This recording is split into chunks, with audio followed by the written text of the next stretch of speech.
As responsible global players, Ireland, Norway and Spain will always seek to promote diplomacy over violence, hope over despair, and cooperation over exclusion. And that is why all three of us have supported the Ukrainian peace plan. And it is also why we are supporting the Arab peace vision. We will continue our engagement with all parties to this end. Querido José Manuel, dear Michael, I'm really happy to stand here together with you, and I want to start by thanking both of you for this very close cooperation, for taking this step together. Norway recognizes the state of Palestine effective from tomorrow. We do that because it's the right thing to do, but even more importantly, because it's the right time to do it. For many years, we and so many other countries were expecting to recognize at the end of a peace process where everything else was in place. But then a few years ago, we realized that we actually needed to think outside the box and maybe recognize at the time when it will give a strong impulse, a strong signal into a process. And since then, we have been looking for that moment. Some people might think it sounds paradoxical to talk about the two-state solution in the midst of war. Right now, we have extreme violence in Gaza. We have Israelis living in fear of terrorism and rocket attacks, and we have settler violence and the expansion of illegal settlements in the West Bank. We are now seeing a cycle of violence. This is a low point in the long and sad history of a non-solution to the Israel-Palestine problem, a problem that has existed since we were among the earliest countries to recognize Israel, a country that we staunchly support and will continue to support. We have argued that we also need to deal with the Palestinian issue, and that the way to do that is to create a state for Palestinians, and that the people of Israel and the people of Palestine will be better off living in two states peacefully in a negotiated manner where they can thrive, develop their economy and culture in each state, and then cooperate on that basis. This was the vision of the Madrid conference in '91. This was the vision of the Oslo process. And since then, we have been working steadily to promote that idea. The idea of Oslo was to start building the state bottom up, to build the institution of a Palestinian state. And then within 5 years, from '93, the idea was to have a final settlement where also borders, status of Jerusalem, status of refugees, and security issues were managed. This did not happen. I think we did not really realize that because we were negotiating at the time with people like Isaac Rabin, Shimon Peres, and Yasser Arafat, we did not really take into account that there could be other forces who really didn't want this, and there were too much space for sabotaging the development towards a credible two-state solution. So this whole vision remains, but it needed an update. I think what we're giving now is a new software. It's a 2.0 to that vision, where earlier recognition of Palestine is but one of the several pieces of the big puzzle of how to bring peace to the Middle East. Yesterday, as was mentioned by my colleagues, there were two important meetings leading into today's important meeting. First, we had the partner meeting between the donors to the Palestine Authority and the new Prime Minister of Palestine, Mr. Mohammad Mustafa, who for 7 weeks now have been leading a new Palestinian government, more technocratic, a modern government, which is really trying to deal with the outstanding issues of service delivery, of how to be able to provide the Palestinian people in the areas where they are in control with basic services, but also necessary reforms. We have great trust in Mohammad Mustafa's work to that effect, and he also spoke about ideas of how to get back to Gaza, because I think almost everybody begins to realize that we need a governance structure also for Gaza, and that should be embedded in the Palestine Authority in this upgraded form. Later in the evening, the three of us attended a meeting that I chaired together with Prince Faisal, the foreign minister of Saudi Arabia, in this Euro-Arab group of countries, which is now growing in membership, in quotation marks. It's not a formal entity, but we had 38 countries and 3 institutions, the European Union, the Arab League, and the Organization for Islamic Cooperation, and a large number of European and Arab foreign ministers, we are working together to develop the idea of a regional peace plan that has something for everyone, a Palestinian state, but also normalization between Saudi Arabia and other Arab states with Israel, strengthening of the PA, demobilization of non-state armed groups, and a credible path forward. Out of that came strong support for the idea that one day there has to be a conference on the implementation of a two-state solution, because we are in this low point in history when it comes to the Middle East. It is exactly when you need to think about the day after. There's an imperative, which is to get to a ceasefire. There is another imperative, which is to radically upgrade the humanitarian efforts. But neither of these are actually solutions. The solutions have to be political, and we need to think about that political solution now. That is the context in which Spain, Ireland, and Norway chose to recognize. We encourage other countries to do the same.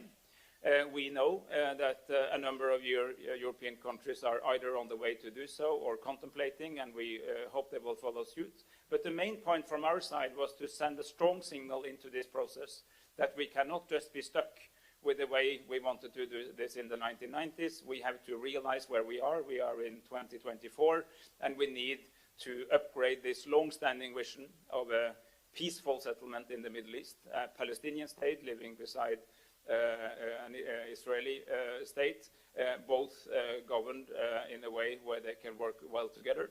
And this is a handshake and a support and an expression of solidarity to the moderate forces, those who want to continue to go on the non-violent way. And it's absolutely a move that wants to underline that this cycle of violence has to be broken and that we need another path for the Middle East. I am encouraged by the fact that everybody present in both these meetings support the idea of a two-state solution. Everybody agrees that we need to move there and have to start thinking of how to get there, even if there are different views on the exact moment of recognition. But this train is now in motion, and the three of us together have actually, I believe, helped set it in motion together with so many other people who want a different outcome for the Palestinians and for the Israelis. Thank you, ministers. And now we open the floor for questions. I kindly ask you to introduce yourselves. Daniel. Hi, Daniel Rovirosa from the Spanish news agency EFE. I will take my question in Spanish for the Spanish minister. Buenos días, ministro. Quería saber si tras el ataque de esta madrugada de Israel a un campo de desplazados de Rafah y el vídeo de ayer de Israel a los tres países, si han acordado hoy tomar alguna medida contra Israel. Gracias. Sí, muchas gracias. Buenos días. Hemos estado hablando de ello en la reunión previa y hemos estado de acuerdo en lo inaceptable que es ese vídeo, la filmación de nuestros embajadores que fueron convocados conjuntamente y que, por lo tanto, pues desde luego en algún momento habrá que expresar esa opinión que tenemos de rechazo a algo que no está dentro de la cortesía diplomática y de los usos de la Convención de Viena de Relaciones Diplomáticas. Pero al mismo tiempo también hemos estado de acuerdo en que no vamos a caer en ninguna provocación que nos aleje de nuestro objetivo. Nuestro objetivo es reconocer mañana el Estado de Palestina, hacer todos los esfuerzos posibles para conseguir el alto el fuego permanente lo antes posible y también al final que llegue esa paz definitiva. Eso es en estos momentos lo que nos concentra, lo importante y lo que ha centrado nuestra conversación en la reunión anterior. Y el ataque al que señalaba, yo creo que lo que hace es subrayar aquello que la Corte Internacional de Justicia ha indicado. Y quiero recordar que las medidas cautelares, como todas las decisiones de la Corte Internacional de Justicia, son obligatorias. Son obligatorias para todas las partes. Y es que Israel tiene que detener su ofensiva en Rafah. De la misma forma y con la misma contundencia que condenamos el lanzamiento de cohetes por parte de Hamas hacia Israel. Gracias. Next question. Yes. Thank you. I'm Alf Johnsen from VG Norwegian Daily. We've seen that Israel is continuing their attacks against Rafah yesterday and overnight, which was ordered to stop by the court in Den Haag last week. So how could we expect that your countries would react for Israel to live up to the court order? Thank you. Well, I think all three of us for months have been saying that we're worried that the Israeli style of warfare in Gaza has been in breach of international humanitarian law. Now we know, because now we've had a compulsory order from the International Court of Justice ordering Israel to stop its attack in Rafah. This is compulsory, it's binding, which means that continuing warfare in Rafah is in material breach of a decision of the highest court of the world. We expect that Israel will follow international law and do what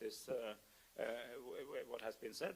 And in principle, it's up to the Security Council to enforce if there is a flagrant violation of international law. Could I say that, first of all, again, all of this was predicted.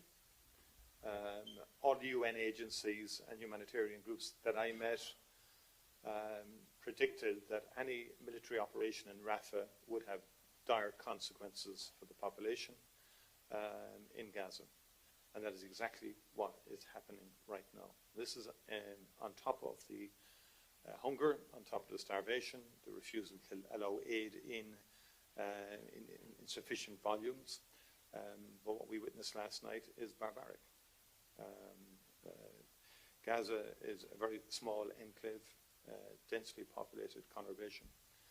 One cannot bomb an area like that without shocking consequences in terms of innocent children and civilians. And we would urge Israel to stop now in terms of the military operation in Rafah. We need an immediate ceasefire. We need the unconditional release of all hostages. And we need a massive surge in aid into Gaza. From our perspective as three countries, and indeed the European Union itself, we are strong supporters of multilateralism and of the multilateral institutions and of international humanitarian law.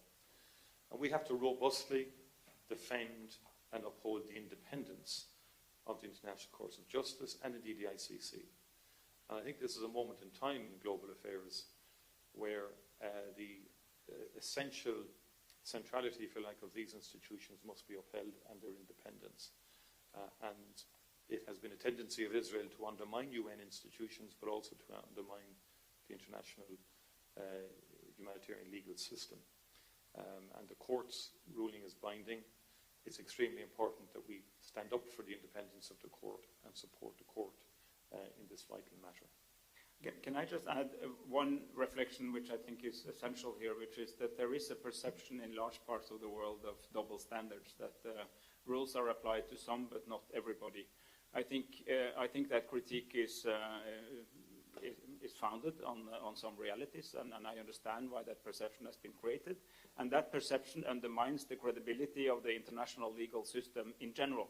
So it's a serious problem for all of us, because the impression created is that these norms are not, does not apply to everybody, and many people will say then they do not apply to anyone. So I think this is also standing up for the principles that we have agreed to in the world. Remember, the International Court of Justice is everybody's court. The ICC is 124 countries, but the International Court of Justice is the principal organ of the UN. Every member of the UN is bound by the decision of the International Court of Justice. Yesterday's bombing is one more day with innocent Palestinian civilians being killed. This stresses what we have been calling, the three of us, our three countries, for a long time, that it's an immediate ceasefire.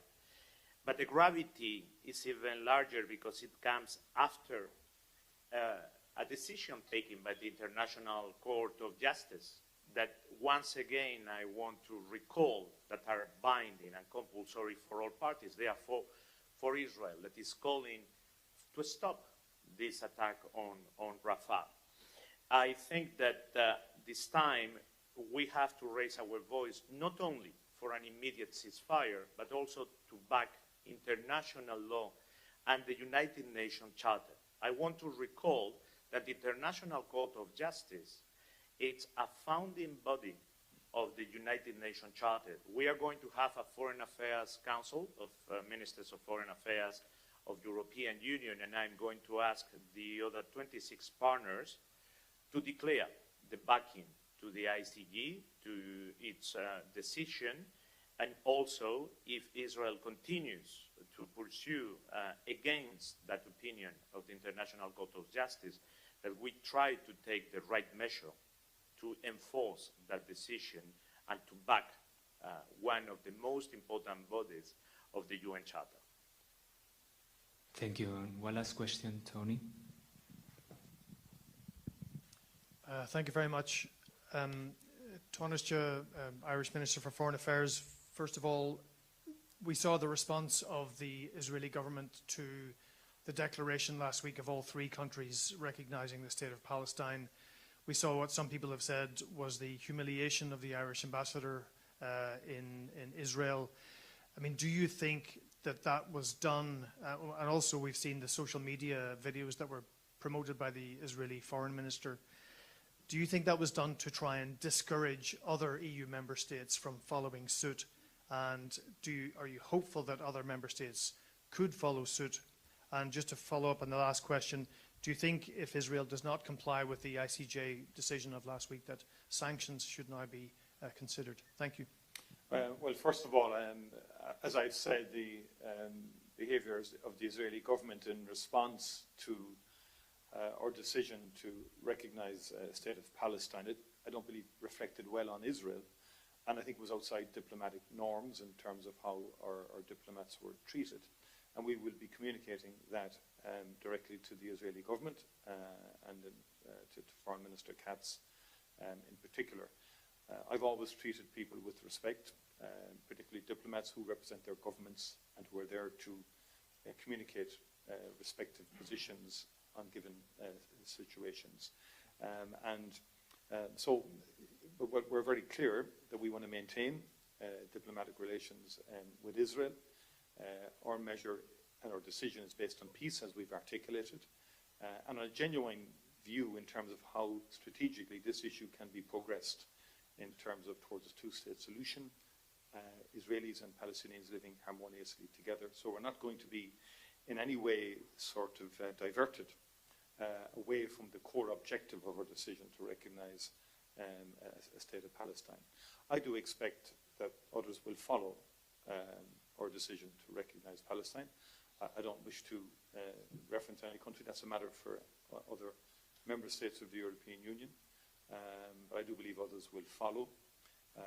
And thirdly, I do believe it's a very serious moment in terms of multilateralism and the multilateral system.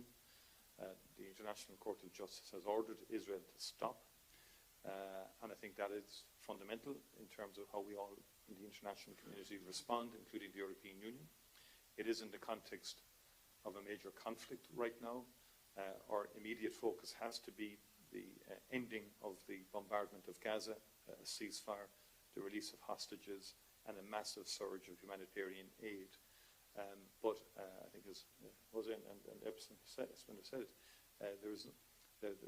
we have to strongly uphold the international humanitarian legal system, and there has to be consistency in terms of how we apply it in Ukraine and elsewhere, and in terms of how we apply it in the context of this war on Gaza.